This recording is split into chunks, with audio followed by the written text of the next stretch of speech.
Next we're going to disassemble the pinion shaft so we can get to our synchros, wash everything up and inspect.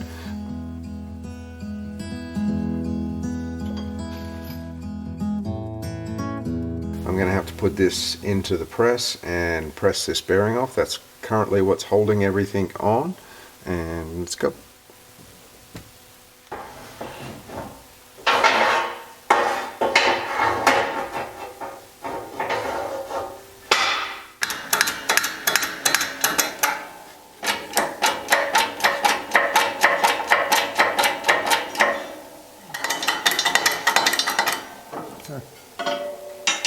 Now everything's loose. Yep.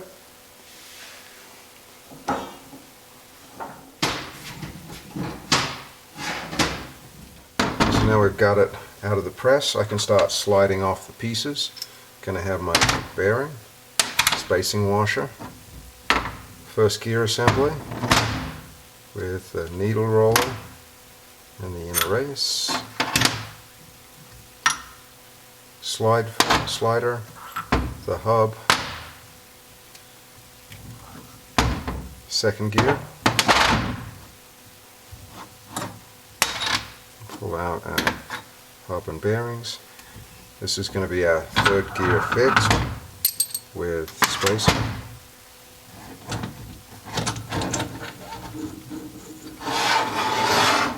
Spacer. Fourth gear and our inner part of the annular bearing.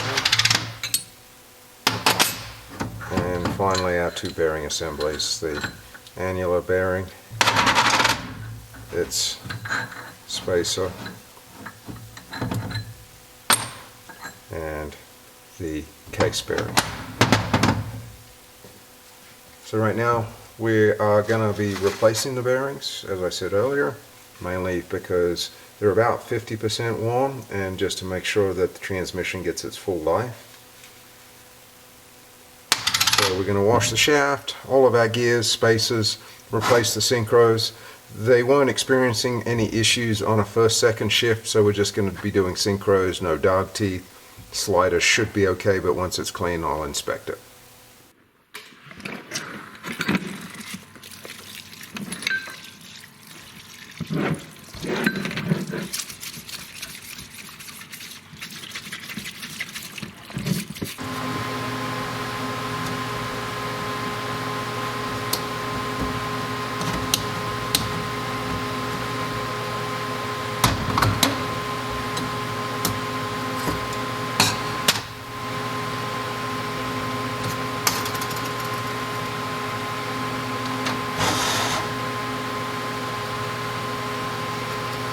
You can see the first gear synchro band is a little bit different because this only has to synchronize in one direction in deceleration. It has a slightly different looking band to it. It's all one piece instead of the two pieces.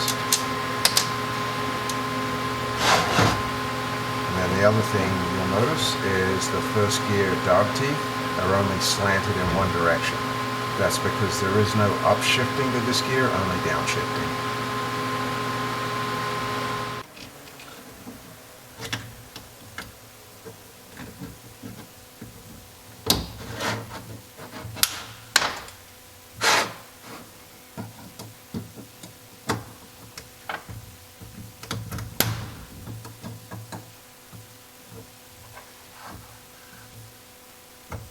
There it is.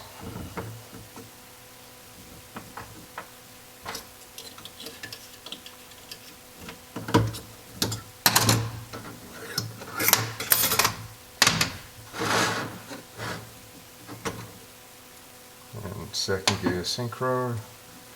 These are also using a one-piece energizer ring, but if you look at the difference between first and second, first gear has that offset because of the way it's used in deceleration only, whereas the second gear has the anchor block right in the center of that ring. So it works in both directions. And also the dog teeth are also the standard pointed dog teeth.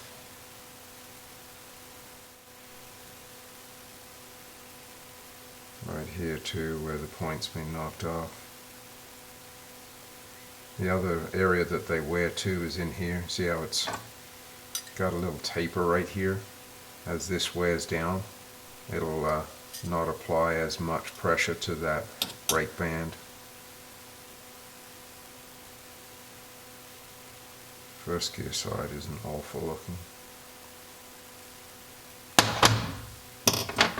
but I would definitely, you can see like this tooth here where it's just knocked flat. So I want to show you the difference between a dog tooth that is worn and a new one. So I'm just going to slide these in, but we can see on the new dog teeth how this is a nice and sharp edge here. That way when the slider hits it, it's going to want to just drop down and lock in very quickly. We can see the original teeth here where they've rounded over and they've lost this sharp spot. And on some teeth, like this one, looks like it's got a little piece kind of out of it. So this is why we are changing the dog teeth, and it's so that when we put our slider in, when we're selecting that gear, it doesn't hit this gear and stop and get stuck on that tooth. So looking at the same gear on second gear, we can see it's substantially worse than first gear. These big flat spots right here compared to the nice sharp points on the new dog teeth. This will cause the shift to what's called balk or not go in. It's where you have to actually take that shift lever and put it back into neutral and try and re-engage the gear is what will happen with this kind of damage.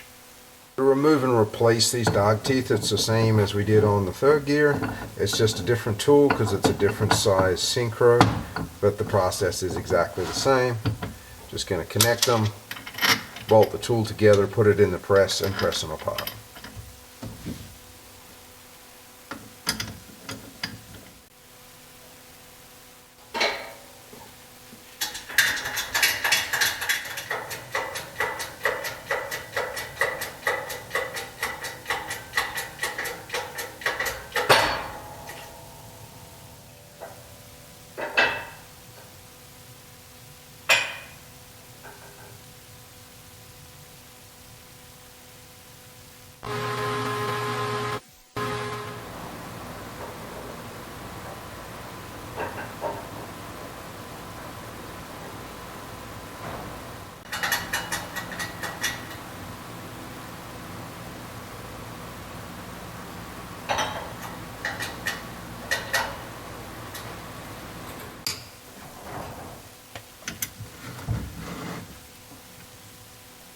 So now I got the new dog teeth on, and we're going to go ahead and reinstall our Energizer rings and our anchor blocks, which all look really good, no reason to change. We're going to take our old synchro ring, toss that one, and grab a new one. I'm going to put my new synchro ring on, squeeze that in, and then we're going to do the same with our circlip. I want to start it under one side and wind it in.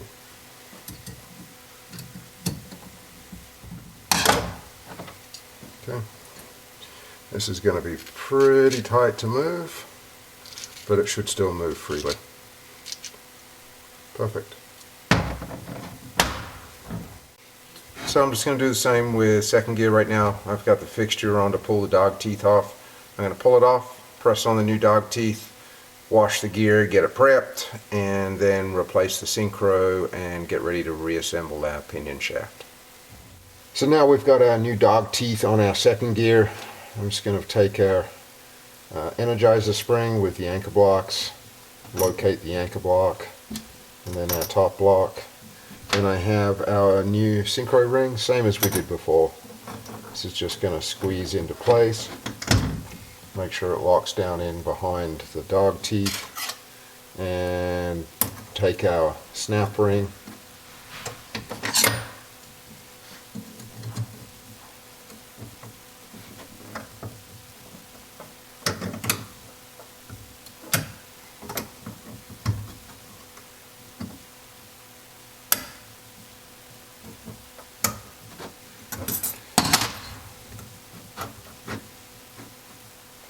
want to make sure you get a good start point on it.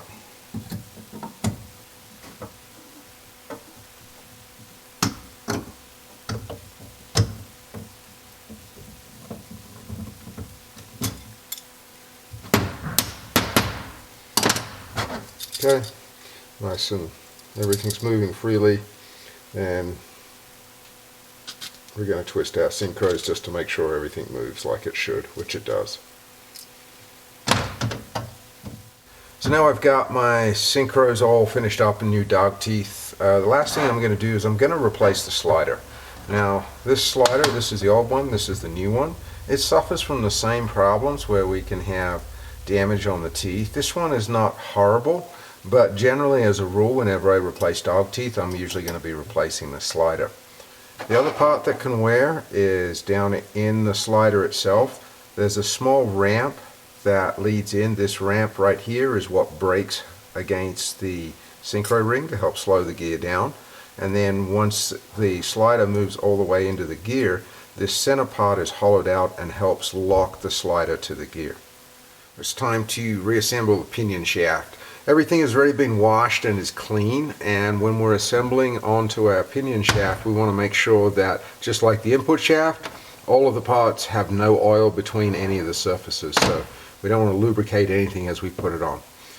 I'm replacing bearings on this. As we said before, bearings are about 50% worn, looking at the wear in the races, and it's kind of a preemptive strike on this one. But one thing to remember, this is the later style bearing on the very front pinion bearing. If you are reusing the early styles that have a brass race, you'll have one side of the race that is riveted to hold the rollers in place. You need to make sure that riveted face faces the gear sets when you're pressing them on. So there's two ways to put this on. Just like the input shaft, we could heat it. Another way, which I'll show you, is to press the bearings on using our press, in which case I would slide my new bearing on. I'm going to walk it over to the press and press it on until it seats it home.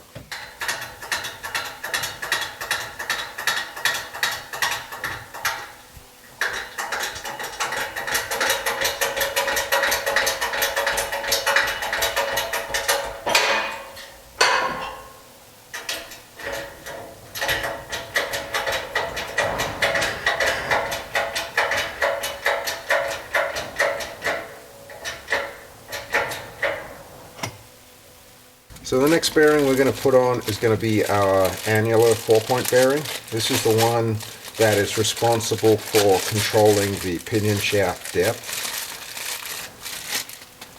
And it's going to be a 2-piece bearing, so I can separate that. And we can do the same way. We can press these or we can heat these and put them on. For the first one I'll generally press it, and then the second one I'll heat, just because it's easier to have the bearing sitting there and drop that race all the way over.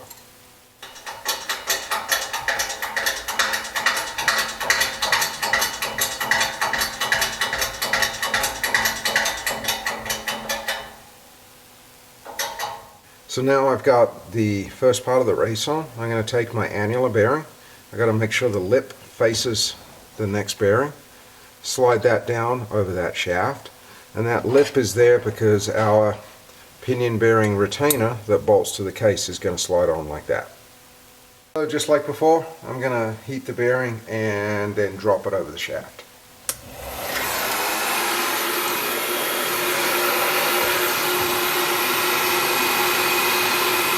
So now that I got my bearings on and I've got my retaining plate sitting over my annular bearing, I'm going to go ahead and reinstall all my gears. Now, pretty easy way to remember, we laid all of these gears out in the order that they came off, starting back here, moving through. But if somebody's come through and kind of mixed them up and you're not sure which way they're going to start, on the pinion shaft they're going to start with the smallest gear first, and the gear will actually show you how it's installed. See, on this one we can see how it's got a large face on it that would have sat up against that bearing. On the other side it's got a small line from the spacer sleeve that sits over it. So all of the parts will actually show you how they go back together if you've accidentally mixed them up. I'm just going to start with our first gear. That's just going to slide on. Remember, we don't want any oil on this. Press that down. Spacer's going to come next, followed by our next gear the same way. We can see our mark right here. It's going to go up against this spacer, and this one is where our thrust washer was sitting.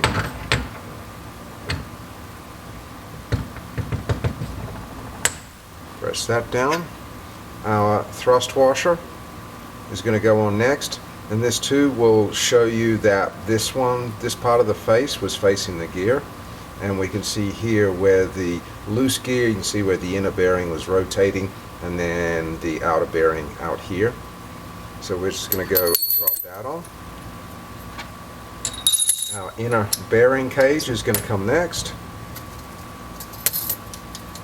Needle roller. Then I'm going to grab our second gear, slide that on, and we want to make sure it spins freely. It shouldn't be dragging against anything. Spider. When we install our synchro slider, we want to make sure that the gears that have this angle right here versus here where it's symmetrical, the symmetrical section is going to face our second gear, and the asymmetrical is going to face the first gear. So we want to make sure that slides on like that.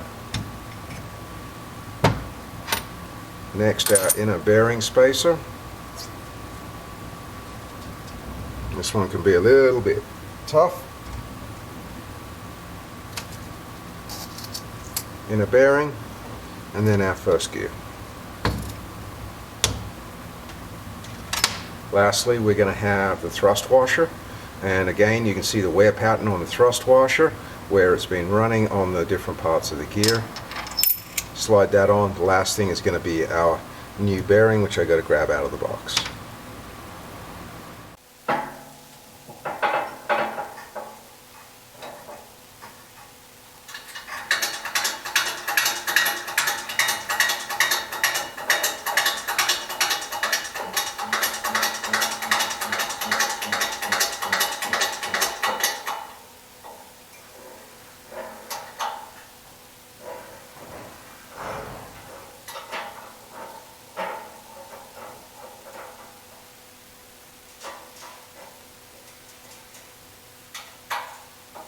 So I've got my assembled pinion shaft and my assembled intake or input shaft.